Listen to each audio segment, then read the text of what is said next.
BORTLE here, back from the PPG Kings Court regional event. We have here top 8 contestant Michael State. What's up, man? Tell BORTLE Nation what you did over the weekend. Some of you guys might have already seen the deck list posted on the management page, but we ended up top eighting the PPG regional with, you already know, Bortle's favorite deck, Traptrix. I just decided to play something out of the norm because I've been playing Drytron for so long, and it honestly got quite boring. So I wanted to play something with the Amazement cards, and I figured Traptrix were the best way to do it. And also, I just think Sarah is an absurdly busted card. So I just want to give my shot at it. My matchups were fairly all over the place. I played against one Dry, who I won against, played against a Tri Brigade, who I won against on stream. My only loss was the winner, actually. Or no, I'm sorry, was to the top 4 Grand Maju player. Lost to Game 1 Storm since he main deck Storm, which I didn't see coming. So it was unfortunate, but ended up getting me to top 8. I had no overall complaints of the deck. I would maybe make one switch, which I'll go over in the list. There you have it, guys. We have here another member of the Trap Army. My goodness. Let's Before we start the actual deck profile, you have any shoutouts, man? Shout out to my amazing girlfriend Kayla. She unfortunately couldn't come with me because she was working. I love you, baby. I did it mostly for her. Shout out to my mom. Actually, it was her birthday on Saturday. She let me go, and then we were gonna go celebrate on Sunday. So top for her. Love you, mom. Shout out to all my Orlando people. Team Versus, you already know. And shout out to my boy Victor Suarez, who lent me the strikes and the link spider that allowed me to play locals before I got my higher rarity versions. And shout out to my boy Michael Bond, who ended up winning the event. Finally got his win. Next time I'm gonna come and claim that. But yeah, that's about it. Well, there you have it. Without further ado, please showcase your deck profile, man. All right, so as in any Traptrix deck, I'd imagine 3 Myrmilio, my favorite one, because it guarantees you an interruption on the opponent's turn, and its back row popping effect is just very versatile. And then I only played 2 Mantis, and I'll just go over this now with 1 Atrax. I would 100% after this event cut the Atrax for a 3rd Mantis. The scenario to where you end up with the looping of a trap hole twice in the same turn didn't come up for me. It just required a little bit more setup than I would like. So going forward, I would cut the Atrax for the 3rd Mantis, just because this guarantees you value, and it also allows you, if your opponent doesn't know what your deck does, it allows this card to eat up a hand trap. The person who I lost to in top 8, I actually played in Swiss, and he was just throwing Ashen Veiler at this card. I'm like, sure, dude. Like, My goodness. card just eats up hand traps if your opponent doesn't know what you're doing, so it just gains value there. The whole activation from hand can come up, but if your opponent's like maining Dark Ruler, Droplets, or whatever, that effect is going to be null and void. It's just, in my honest opinion, it's a brick. Some people like it, some people don't. It's just my personal opinion. I don't like the card. Oh, great explanation right there, man. And yeah, you do need somewhat of an Exodia hand, to make it work. So yeah. Yeah, 2 Dianea. Actually, this is probably my favorite Traptrix in the deck, because I barely actually used her normal summon effect. The effect that more so came up was the one where you special summon her and you reset a trap hole from your graveyard. It comes up in multiple scenarios where, like, if you summon it during your turn, you set a Gravedigger or Floodgate to play on your opponent's turn, or if you summon it during your opponent's turn, you could set a Gravedigger trap hole to protect your follow-up play against hand traps. So that effect definitely is relevant, as well as it combos with Mantis, because you can just reset with Dianea and then use the bounce effect to bounce it and reset it. This way it doesn't get banished at the end phase if it sticks. So that effect definitely comes up. Yeah, my favorite Traptrix in the deck just because it's so versatile. And then one of Esculio. This one's really good. It's just a one of, just because it's an extender. You can only use one effect per turn, which is sort of a downside, but wouldn't play more than one in my honest opinion. And the only Amazement cards we play are 3 Arcolino.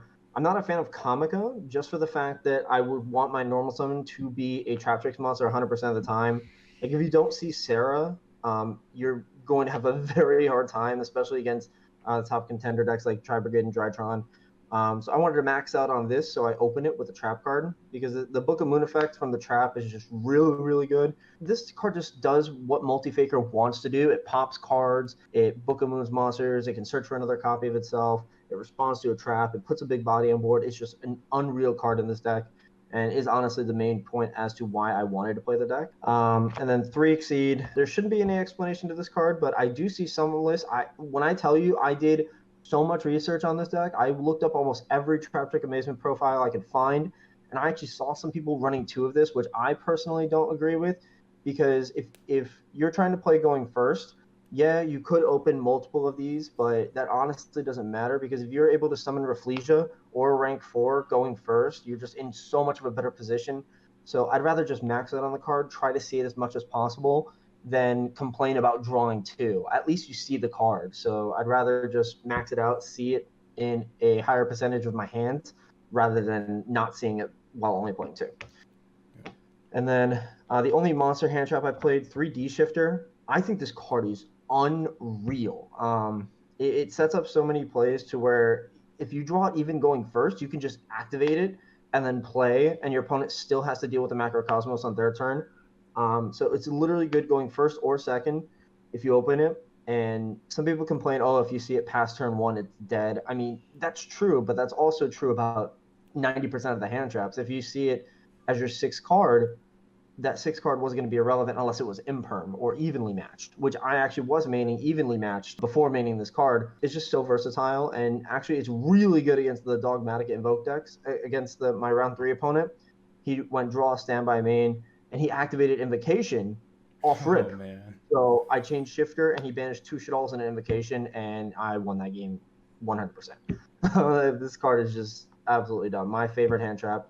That's it for the monsters. Only spells I played, 3 Prosperity. It allows you to dig for 3 or 6. The extra deck really isn't that tight, regardless of the fact. You can still special summon it. Dig Sphere combo pieces being Shade Brigandine and Parallel Exceed. Traps, 3 Shade Brigandine. The best card to open with the Traptrix, in my honest opinion. It allows you to trigger Sarah, getting you a free body and a trap hole set, which makes this eons better than Parallel Exceed. And even during your opponent's turn, if you just want to put pressure on it, you can set it if you draw multiple. And if you have no other way to trigger Arcolino, you can just activate this on your opponent's turn, summon Arcolino, and then you can attempt to book him with a monster. So the synergy in this particular deck, especially with the Amazement cards, just it makes the card so good. Obviously, it's a trap deck, so we got to play Imperm. But it makes Arcolino so much better because you get Imperm Multi-Faker, but better in this deck. So you have to play it. There's no way around it. And then the trap hole lineup, I only played 2 Gravedigger and 1 Floodgate. I wanted so badly to put in a second Floodgate, just so I have more trap hole options, but I couldn't fit it in because I wanted to keep the deck out of flat 40 because I wanted my percentage of openings, Traptrix plus Exceed or Shade Brigandine to be higher. There's no complaints. I only missed the 4th target, whatever the 4th target would have been. I only missed it twice. So usually these 3 trap holes run the game, and you can reset them with Dionea, you can reset them with Vesculio, reset them with Kulara. There's so many ways to just use these cards multiple times. So I think the 3 number is correct. And then the Amazement cards, I played 3 Horror House and 1 Coaster. The only reason why, in testing against the slower decks, I saw that 3 Horror House definitely came up. In the 1 Coaster, I didn't need to see multiple Coaster because you're only playing 3 Arcolino. The argument could be made for a second if you see Comica. This way you can destroy set cards. But since we're not playing Comica, I think the 1 of this is correct. But the 3 of this definitely comes up. Even if you draw it, it's not a bad normal trap to draw because it's a Book of Moon in a trap card. So it triggers Sarah, it triggers Arcolino. You can set this. You can activate this from Arcolino. Definitely need it at 3 in my honest opinion. And then the rest of the power traps, of course, 3 Strike, one of the best generic trap cards in the game. No explanation there. Only 2 Torrential. I would have liked to play 3 Torrential, but again, I wanted to keep it at a solid 40, no more, no less. And then the best trap card in the game, honestly, is Order. You see this, you almost win 90% of the time. So I had to play that. 40 card main. Again, the only change I would make really is cutting the Atrax for the other Mantis. But other than that, I really don't see a change. Yeah, I totally agree with you there, man. You want to maximize your starters. Yeah, Atrax, it's kind of iffy, and then your trap hole lineup's kind of low for it to benefit off it as well. So, yeah, perfect, man. Exactly. Now the extra deck, of course, 3 Sarah. Some arguments could be made for 2. I sometimes, if I'm playing against a faster paced deck, I generally banish one off of Prosperity, just so because the games aren't going to go that long if you're playing against something fast. You have to end the game quick or not at all. So if you only have access to 2, you 100% can still play the deck. But I just have 3 just in case. And the one Kulara, a lot of people underestimate this card. This card is so powerful for the amount of recursion it gives you. It allows you to reset a trap hole from activating it on field, which is just free value. And every one of your end phases, you reborn a Traptrix. So, like how I said, you can abuse Dianea.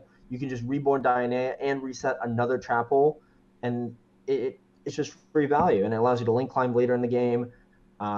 Just really insane card. That's it for the Traptrix links. One Link Spider. I only played this card just so if I open Brigadine and Parallel Exceed without a Traptrix, I can still play the game. Phoenix, I think I summoned it once. The extra deck is sort of flex, so you could play whatever you see fit. The Phoenix came up once for me. Wouldn't cut it though. It's just good backer removal. And I played the BLS link. This card never came up actually. Because I actually didn't see Arcolino a lot of the time in the event. And the times where I did see it, that card just ended the game by itself where I didn't even need to make this. So this card honestly could be cut for whatever you guys see fit. And that's actually it for the Link monsters. I don't play Unicorn and Access Code because I thought the Trap Holes would end the game. Arcolino and the Trap Holes would end the game. That card came up once, so going forward, I might actually cut the BLS link for Unicorn and Access Code if I find room. Exceeds Rafflesia, of course. You're playing Traptrix, you got to play this card. And then Alameris, she's really only there for the Atrax combo, and it's just another name. If you open Traptrix plus Parallel Exceed and you want to extend further and go for a Kulara play turn 1, you can with this. My favorite Exceed in the deck, Redoer, is unreal, especially if you're playing a trap deck and you know you're playing a trap deck. You can make this cautiously without a trap under it because the percentage is so high you'll hit a trap guard, but that never came up. So I really only made this with Shade Brigadine. But every time I see it, it's game in all honesty. It outs Dragoon, it outs any card essentially. My favorite Exceed in the deck. And then Dweller, standard against Drytron. I actually played Baguska against mainly against Tri Brigade, and when I summoned it against Tri, the card was very good. In my top 8 match, I made it, and I could have kept it in defense for another turn or two. I think I would have won the game if I did that. Zeus, of course, you're playing Exceeds. You got to make this card. And Utopia the Lightning. Mainly, this card was to out the Ignister Link, but it also comes up against Dogmatic and Invoke Shadal. Because if you make this and run over a Shadal fusion, they don't get the effect to add back. If you run over a Shadal monster, they don't get the effect. Also out to the Ignister Link. It comes up in niche situations. But what some people forget that they can't do, they can't overlay Zeus on top of this. So keep that in mind. I wouldn't play double because I just don't want to play brick in my deck. Quick shout out to your high rarity over there. Oh my goodness, you got Starlights and Astro rarities and shit. Oh man. Yeah, I collect Starlights, so I might as well get some use out of them while I can, right? That's right. Side deck, you're not really going to see anything spicy in here. This is just mainly to combat the matchups going second. 3 Droll against Ignister, Drytron. If you're feeling it, you can side it against Invoked and Tri Brigade. It's very hit or miss. I wouldn't do it, but you can if you wanted to. Just preference. 3 Ghost Bell. This mainly is only for Tri Brigade. I don't like siding this against Drytron, but it's hit or miss against that deck. I only want to hit Revolt with this card because that's the only card I'm scared of. So definitely that card was good in the matchup. I didn't see it, but in theory, it's the best side card against Tri Brigade, other than Lancium. 3 Cosmic. The theory behind this, I didn't side it in, but Jeff Leonard was there, and I didn't want to lose to mine, so I had to put these cards in because I respect mine way too much. And also for that matchup, 3 evenly. Like I said earlier in the profile when I went into the main deck, it was either Shifter or this. While in theory, I can see the appeal to maining this card because you're playing Arcolino, you get free value off of it. The card was good. I saw it, I think, like 2 or 3 times. Every time I saw it, I won. I actually, game two in top eight, I opened this and order to where standby phase. I flipped this, he chained twin, and I chained order, and that by itself won the game. This card's just very, very good. And that's the list. We did not see Solemn Judgment in your side deck or main deck, which is pretty unique because it's like one of the powerful starting cards, I guess. So, what are your thoughts on Solemn Judgment? See, like, it's literally only this for me, this or Solemn. I just think this hits a lot more than Lightning Storm. That's the only card I'm really scared of, Lightning Storm. If they twin me, I usually end on 3 traps anyway, so like still left with 1 trap. The only real card I'm worried about is Storm. Judgment only hits 1 card, where this card, so this also hits starters while hitting Storm, if that makes sense. Perfect explanation, man. And then you get to have fun with their back row with your Murmillo. So, Exactly.